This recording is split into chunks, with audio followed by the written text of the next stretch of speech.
예, 안녕하십니까. 오늘 전문 워크샵 두 번째 발표를 하게 된 시와조력관리단의 민상준 과장이라고 합니다. 예, 제가 오늘 발표할 주제는 물의 도시 시와의 어제, 오늘 그리고 내일입니다. 목차는 다음과 같습니다. 첫 번째, 국내외 수변도시 전략. 두 번째, 시와호의 어제, 오늘. 그리고 마지막으로 시와의 미래입니다. 첫 번째로 국외 수변도시 첫 번째 사례입니다. 싱가포르 마리나 베이의 경우 세락한 항구 지역을 재건하여 생활, 일, 여가를 모두 수용하는 대표적인 도시 건설 사례 중 하나입니다. 또한 싱가포르의 경우 50년 단위 계획인 장기 도시 계획을 수변, 휴식 등의 수요 충족을 위해서 수요 충족을 위해서 재검토를 하였고, 그 재검토하는 과정에서 그린 앤 블루 플랜을 추진하였습니다. 그 그린 앤 블루 추진 중에 하나는 기후 신뢰성 제고입니다. 기후 신뢰성 제고란 공학적 해결 방안과 자연 기법인 녹지와 수변 공간을 활용하여 도심의 열섬 효과를 저감하고 도시의 침수를 방지하는 데 목적을 가지고 있습니다. 두 번째로는 스웨덴의 함마르비입니다. 함마르비는 호수를 둘러싼 도시라는 뜻으로 1차 세계대전 이후에 호수 주변으로 급격한 산업화가 이루어졌습니다.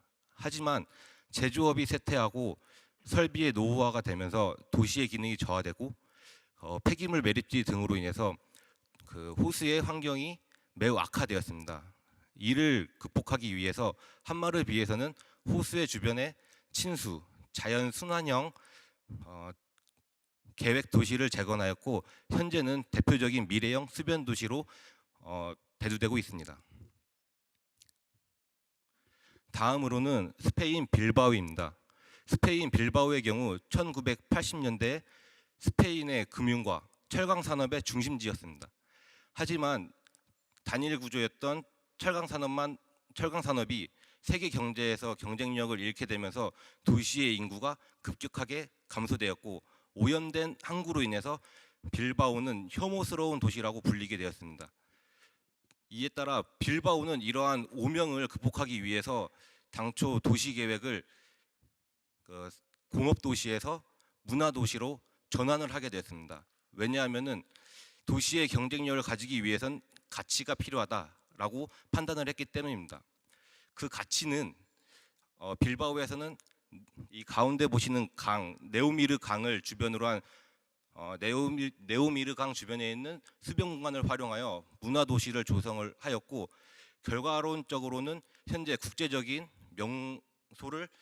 명소가 되었습니다. 다음으로는 우리나라의 서울특별시입니다.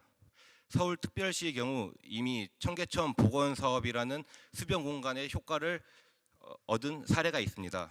이 사례를 바탕으로 하여 작년에 서울특별시 전역에 흐르는 소하천과 실개천 주변의 수변 공간을 수색 건으로 재편하여 서울형 수변 감성 도시를 추진 중에 있습니다. 다음으로는 인천광역시입니다. 인천광역시는 이미 송도 국제도시라는 성공한 수변도시 사례가 있고, 그와 연계하여 청라 국제도시도 도시를 관통하는 친수 공간과 수변 문화 공간을 만들었습니다.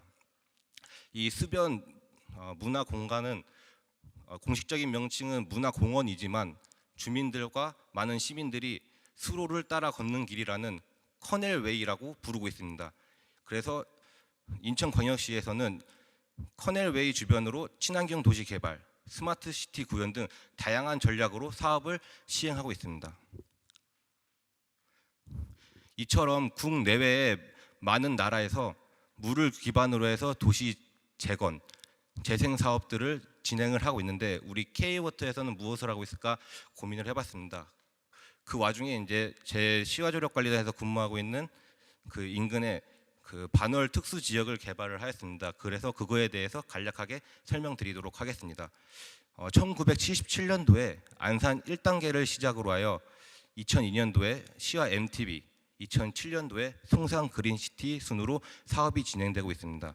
총 누적 사업비는 약 3조 8천억 원이고 면적은 서울시의 4분의 1 크기의 초대형 프로젝트입니다.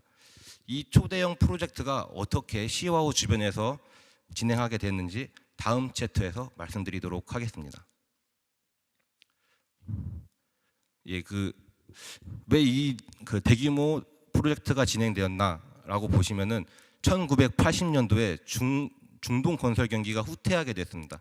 이로 인해 해외 건설 업체들이 국내로 철수하게 되었고, 이 철수한 업체를 지원하기 위한 목적과 대규모 국토 확장을 통한 고용 증대, 농업용수 확대, 그리고 수도권 인구 및 산업 분산이라는 복합적 목적을 가지고 시와 지구가 진행이 되었고요. 이 사업의 일환으로 시와 방조제가 87년도에 공사를 착공하여 94년도에 공사가 완료되었습니다. 방조제 공사가 완료된 이후에 인공호수인 시와호가 이제 생성되었습니다. 하지만 부푼 기대와 다르게 시와호 유역 인근의 급속한 산업화와 인구 유입으로 인해 시와호의 수질이 급속도로 나빠지게 되었습니다.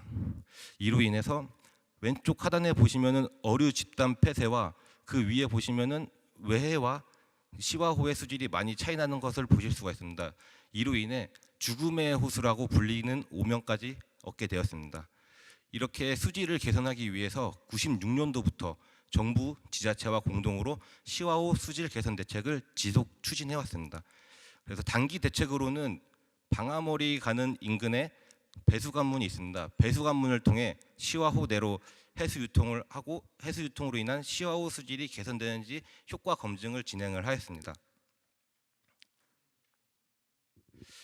2년 동안의 배수관문을 통한 시와호 내 해수 유통을 해본 결과 시와호의 수질이 개선된다는 검증이 되었습니다.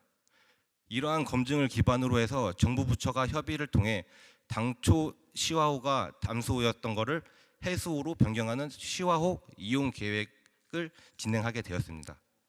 시와호가 해수호로 바뀌게 되면서 해양수산부에서는 조력발전소 건설 계획이 포함된 시와호 종합관리 계획을 확정하였습니다. 이 시와호 종합관리 계획이 확정이 되면서 우리 K워터에서는 2004년부터 2011년까지 발전소 시설 공사를 진행을 하였고, 이 발전소 시설 공사 준공 이후 현재까지 운영 중에 있습니다. 이렇게 시와호 수질을 개선하는데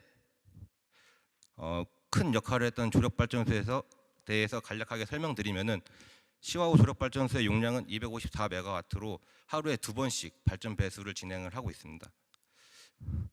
또한 이 조력발전소에 대한 특화 기술 2가지를 말씀드리려고 하는데요.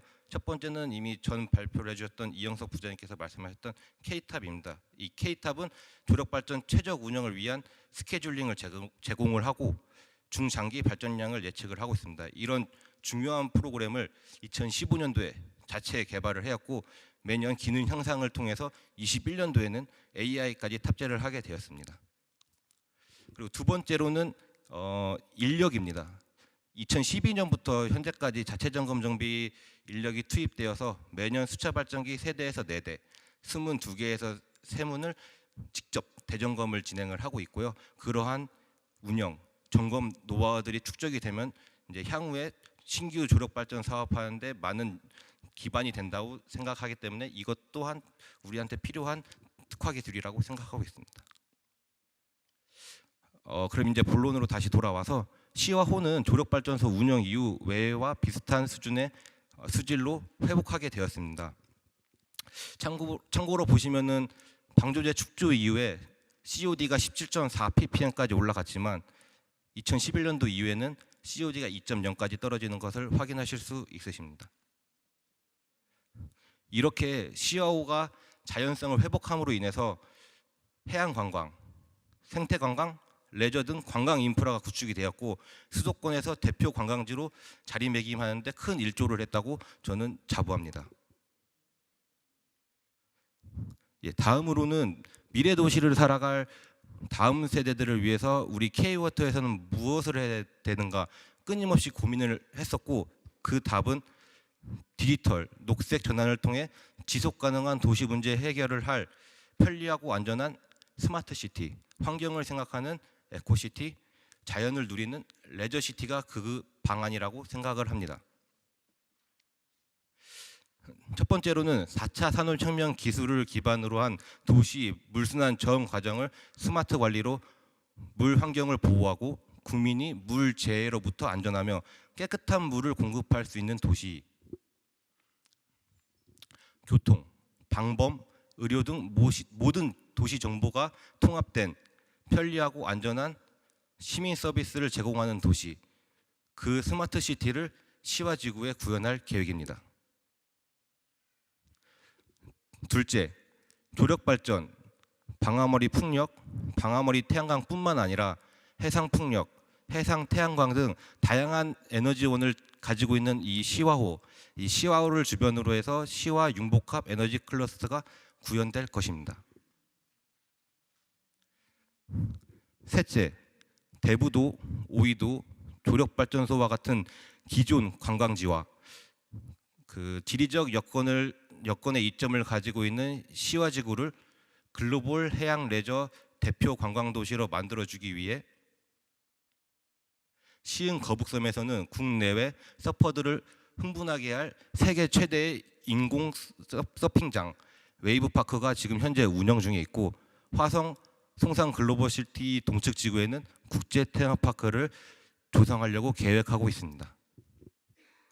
이상으로 제 발표를 마치도록 하겠습니다. 감사합니다. 네, 민상준 과장님의 시화호의 과거와 현재 그리고 미래를 볼 수 있는 좋은 발표였습니다. 원활한 행사 진행을 위해서 1부, 3부 질의는 발표자의 발표가 끝났을 때 저를 향해 손을 들어주시면 그분께 발언권을 드리고, 질의자가 없으면 바로 다음 발표로 넘어가도록 하겠습니다. 혹시 질의자가 있으실까요? 네.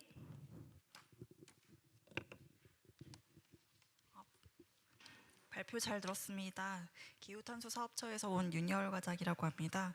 오늘 발표를 통해서 시화조력이 시화호 수질 개선과 청정 에너지 생산에 큰 역할을 수행하고 있음을 이해할 수 있었습니다.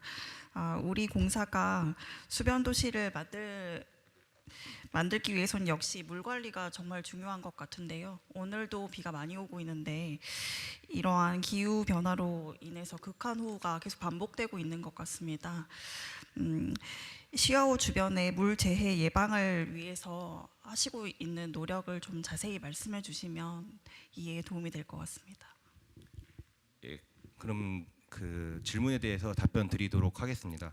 저희 K탑 조력발전 운영 프로그램은 현재 발전 투입을 위한 운영 프로그램인데, 현재 작년부터 시스템 프로그램을 개선하려고 하고 있습니다. 그 중에 하나가 우리 회사에서 사용하고 있는 홍수 유출 모형 코스핀과 연계를 통해서 우리 시화호 조력발전소의 운영 사이클을 덧붙여서 시화호 내에 관리 수위를 적정하게 유지를 하고, 이 강우 유입량 또 하천에서 유입되는 것까지 고려해서 얼마만큼의 여유를 가져야 되는지, 이런 것들을 딥러닝을 통해서 도출할 수 있도록 지금 프로그램을 개선하고 있는 중입니다.